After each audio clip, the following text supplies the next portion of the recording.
There's no doubt that reading strategies are really important, especially for EFL learners. And especially for students that are not very used to reading. So there are a number of different ones. I usually restrict myself to 5 that I teach my students. And then I'll show you how you can get them to practice. So the first one is predicting. That comes up in a lot of textbooks nowadays. So students look at the text, at the headline, at the picture, and then predict what they're going to read in the text. For some reason, if our minds predict something, we kind of compare it to what they're reading, and it helps us to understand the text better.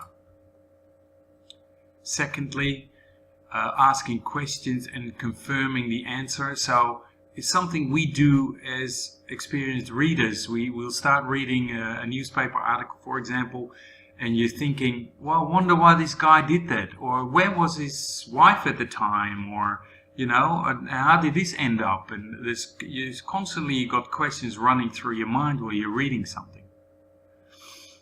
Using context is of course important.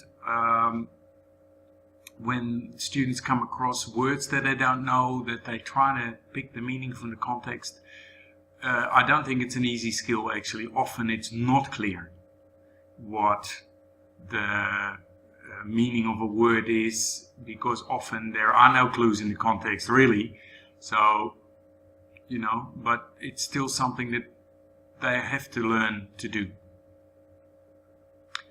Checking comprehension by paraphrasing is a good skill for a second language learner. So they start to put things in their own words. They read something and they say, oh, so this means that, blah, blah, blah, and they put it into simpler English for themselves.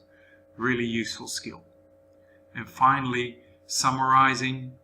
Again, you're kind of speaking to yourself, saying, okay, so what happened here is da-da-dum, and you put it in a few bullet points for yourself. Okay, let me discuss a few overriding principles first. Reading and speaking should be connected to each other. In other words, when students read something, you ask them to talk about it. Explain what they've read, give a personal opinion of what they've read, etc. There are different ways of doing this. But it means that students really have to read for comprehension.